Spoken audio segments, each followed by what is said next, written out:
When the P-51 Mustang first cut across the skies of Europe, German pilots were puzzled. Sleek, fast, carrying an unmistakable edge of menace in its silhouette. It didn't match the image of those slow, vulnerable American fighters they were used to swatting from the air. At first, the Luftwaffe shrugged. Another Allied plane, they thought, one that could be outturned, outclimbed, and sent spinning down in flames. But that first impression would not last. From long-range escorts at high altitude to sudden deep strikes that pierced the heart of Germany, the Mustang began to rewrite the rules of aerial combat. This is the shocking truth about what Germany really thought of the P-51 Mustang, and why it changed everything. When the Mustang first showed up in Europe in 1942, it didn't even wear American stars. It carried RAF markings, flying low and fast on reconnaissance sweeps and quick ground attacks. To German fighter command, it was little more than a curiosity, an odd Allied machine buzzing along the treetops. Pilots noted its clean lines, the sleek fuselage, and that unusual belly scoop that seemed out of place. But whatever novelty it carried vanished the moment they checked their altimeters. Above 15,000 feet, where the real fighting happened, the Allison-powered Mustang gasped for breath. Its climb was sluggish, its speed faded, and to Luftwaffe veterans hardened in the skies over Europe, it looked like easy prey. Some dismissed it outright, chalking it up as just another Allied attempt to build a fast, low-level attacker. Others openly mocked it, joking that the Americans had designed a plane that could chase trucks, but never tangle with Messerschmitts. For the Luftwaffe, the Mustang was no threat at all, certainly not a machine that could challenge the supremacy of the Bf-109 or the Fw-190. But in war, first impressions can be dangerous, and this one would not last. By the summer of 1943, everything changed. A new Mustang appeared in the skies, one that carried the heart of Britain's greatest fighter. Under its sleek American skin now beat the Rolls-Royce Merlin engine. And with it, the P-51B became an entirely different animal. No longer gasping at altitude, the Mustang could now climb like a rocket and hold its speed in the thin, frigid air where the Luftwaffe had once reigned supreme. German pilots who expected easy prey suddenly found a machine that matched them turn for turn, dive for dive, mile for mile. But what unsettled them most wasn't just its performance in a dogfight. It was where the Mustang could go. With its new range, the P-51 didn't stop at the border. It followed the bombers deep into the Reich, soaring over targets that German pilots had once considered safe. Rumors spread quickly, whispers of Allied fighters appearing over Berlin itself. For men who had flown for years without fear of escorts that far from England, the shock was real. And the Mustang didn't simply pass through. It lingered, circling above the bomber streams, cutting down attackers before an interception could even form. Luftwaffe squadron leaders reported the same chilling fact. These newcomers stayed. They hunted patiently, striking again and again until the skies were empty. The sleek silhouette that had once been ignored was no longer a curiosity.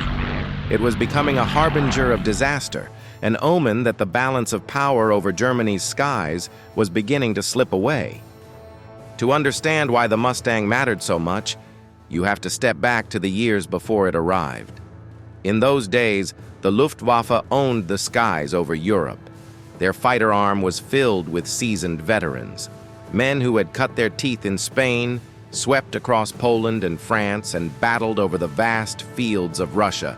Flying the Messerschmitt Bf-109 and the Focke-Wulf 190, they were fast, deadly, and confident.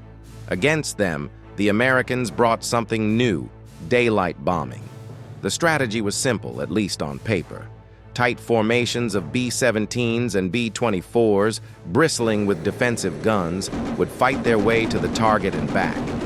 But theory and reality did not match. Time after time, bomber groups were torn apart in broad daylight. Schweinfurt, Regensburg, raids where 1 out of every 4 planes never came home. For the young men inside those flying fortresses, the losses were staggering. The problem wasn't just German skill, it was range. Fighters like the Spitfire and the early P-47 could only escort part of the way. At the edge of their fuel limits, they had to turn back. And that's when the real danger began. The Luftwaffe called it the air gap. To them, it was a hunting ground. With no escorts overhead, wave after wave of German fighters descended on the bombers. In that deadly stretch of sky, the Reich held the upper hand. The Mustang broke that equation not with luck, but with design. Everything about the P-51 seemed built for endurance, for speed, for the kill. With the Merlin engine, it could reach over 440 miles per hour at altitude, and unlike the Allison versions, it held that speed where the air grew thin and bitter cold. German pilots, once smug in their advantage above 15,000 feet, suddenly found an American fighter climbing right alongside them. Its wing was unlike anything they had seen before. A radical laminar flow design cut drag to the bone, letting the Mustang slip through the air with remarkable efficiency. The result was range no one thought possible. Strap on a pair of drop tanks, and this single-engine fighter could escort bombers on round trips of more than 1,500 miles, a figure the Luftwaffe once considered unthinkable. The so-called air gap simply disappeared, and the firepower, 6.50 caliber Browning machine guns, all carefully harmonized. To German eyes used to the bright arcs of 20mm cannon fire, the Mustang's streams of lead came almost invisible, striking from distances they thought were safe. More than one Luftwaffe pilot reported the same chilling surprise, being shredded before they even realized they were in range. Agility was another shock.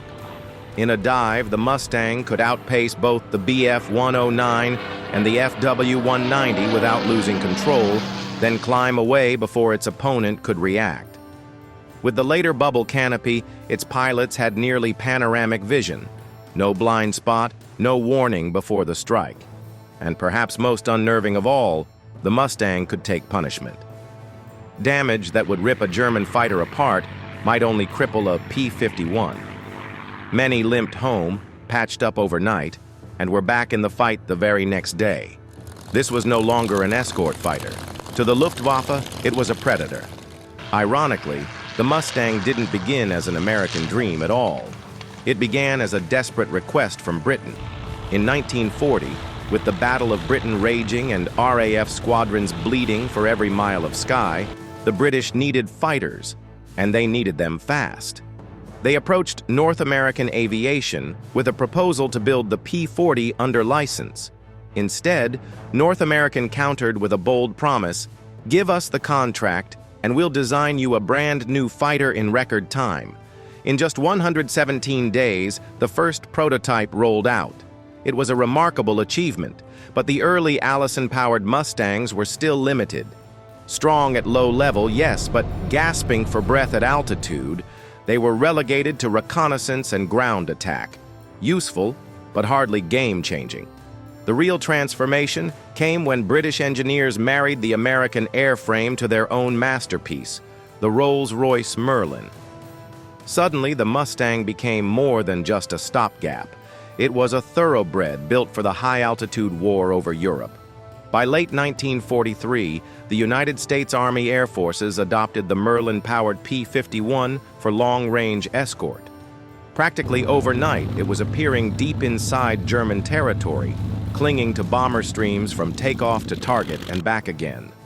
What had started as a hurried British contract was now on its way to becoming an American legend. For years, the Luftwaffe's entire strategy rested on one simple fact: American escorts couldn't go the distance. They struck only as far as their fuel allowed, turned for home, and left the bombers naked in the deadliest stretch of sky. The Mustang shattered that system overnight. With its range, it no longer peeled away. It stayed with the bombers from takeoff to target and all the way back again. For the Luftwaffe, the hunting ground was gone. Even worse, the P-51 didn't just fly alongside, it surged ahead. sweeping the skies clean before German formations could even form up. Squadrons that once counted on surprise found themselves bounced before the fight began. Nowhere felt safe. Veteran Luftwaffe pilots were stunned to be attacked over their own airfields, even as they took off or returned to land. The supposed sanctuaries of the Reich had been violated, and the way the Mustang fought was different. No elegant turning duels, no drawn-out spirals. American pilots used boom and zoom, dive hard, fire a burst, then climb away before a counterstrike was possible. The Luftwaffe's honor-bound style of dogfighting meant nothing against this hit-and-run predator. Tactics were revised in haste, head-on passes, desperate dives into flak zones, but nothing restored the balance. The Mustangs stayed in the fight for hours, circling, climbing, diving again. To exhausted German crews, they seemed everywhere at once. The rules of combat had been rewritten, and not by them. With the Mustang, the United States could finally keep its promise of daylight bombing. The raids continued without pause, tearing into Germany's factories, fuel depots, and rail lines. One by one, the arteries of the Reich were cut. The Luftwaffe could no longer pick off formations at will. But the Mustang's greatest impact was not on steel and concrete, it was on men. Veteran German aces, the backbone of their fighter arm, were hunted down in their own skies. Each loss was irreplaceable. By 1944, the training pipeline was turning out boys with barely a handful of flight hours, thrown against seasoned Allied pilots flying the best long-range escort in the world. The imbalance was catastrophic. In desperation, Germany rushed forward advanced designs like the Ta-152 and the Me-262 jet. But by then, factories lay in ruins, fuel was scarce, and the men to fly them were green. It was too little, too late. For Germany, the Mustang marked the moment the skies were lost. For history, it proved that speed, range, and persistence could overturn even the fiercest enemy. And even today, when a Merlin engine roars at an air show, that sound still echoes the day the Reich surrendered its skies. The P-51 Mustang was never just a fighter plane. It was the blow that turned the entire air war upside down. It shattered the Luftwaffe's confidence, drained away its most seasoned aces, and transformed Germany's skies from a sanctuary into a hunting ground filled with danger. But the Mustang's greatest legacy wasn't measured in kill counts. It was in the way it proved that range, speed, and persistence could break even the most battle-hardened enemy. How about you? Have you ever seen a Mustang in person? Or heard the thunder of that Merlin engine for yourself? Share your stories and thoughts in the comments below. If you enjoyed this video, don't forget to hit like, and be sure to subscribe so you won't miss the next journey into the legends of the sky.